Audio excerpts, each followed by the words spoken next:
I'd like to talk to you a little bit about what I call roles and competencies for what I see as the I generation now. This is the iSchool. I think it fits very well. And maybe you're not aware of the context of the X generation, the Y generation. I think Zoomers are now what, Z generation. But I see you as the I generation, and I know colleagues here have spoken about culture and about some of the other approaches that you, as a different, very, very different generation from when I went to school, should consider as you go forward. And I'm hoping that my little piece will complement some of those learnings for you today. So what I'm proposing is an informal look at the opportunities that you may be able to see at the City of Toronto. And so in talking about my city, the City of Toronto is, the business of the city is service delivery.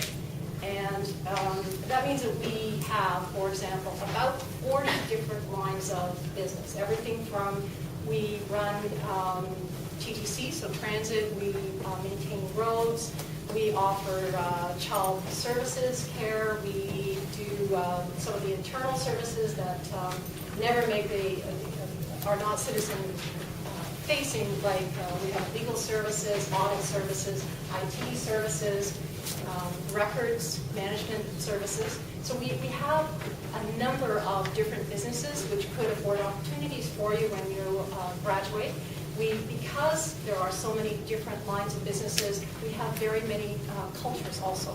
So if you go, as I was saying before, an interview at the City of Toronto, just keep in mind that it may be a different culture from the next interview that you go to at the city. If you're going to transportation or some of these hard services, water management, those sorts of interviews, that culture may be more of an engineering, a different sort of culture than you would find in a social services, which is it's a softer sort of approach.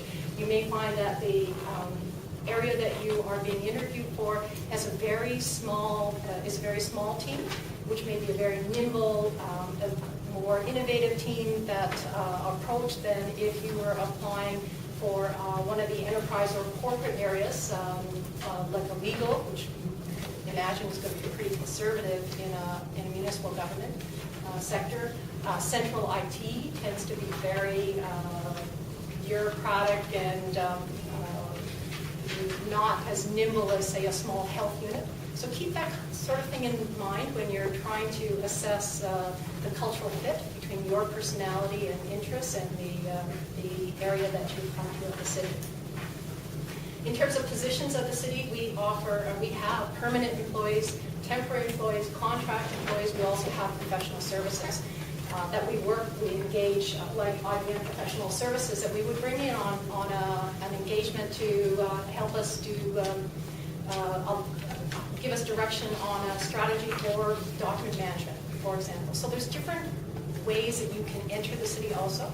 If you come in as a temporary person in the city, either the city proper or the agencies, boards, commissions, the health department, or the health area, or TTC, which are agencies, boards, once you're in the city as a temporary employee, you have the opportunity to apply for anything else that's available internally, which you will not get as an external person in the first round.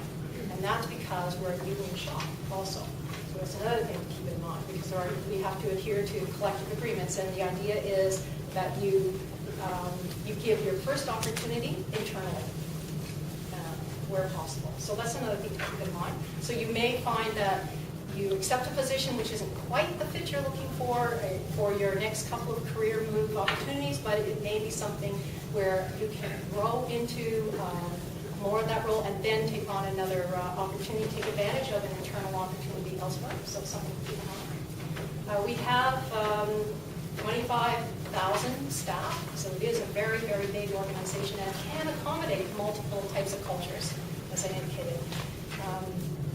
We also, in terms of organizations, you may be hired into a specific organization, like a legal division, or it may be you're part of what we might call a persistent project team. We had a 311, which I'm sure many of you are familiar with, the 311 channel, being able to call anywhere. It's a one-shop service, information service. That team existed for about 2 to 3 years before it became instantiated as an organizational unit in the city. So you may get hired into a project team, or you may get involved in, if you are working in the city, you may be asked to work on a project with a team that's cross-divisional, cross-organizational, that can afford you all kinds of learning opportunities. An example of which was our enterprise document management team, which was probably 5 different lines of business plus different corporate areas, including legal and records and IT. You also could get involved in cross-jurisdictional teams, meaning a project team that works with another municipality or another level of government like the province. And I will talk in this presentation for a moment or two about a cross-jurisdictional team, which is very, very focused on information management related issues. And then we have community of practice also as another way of extending your, what I would call continuous learning, and yet still making a contribution in your the core responsibilities that you have with if you choose the city.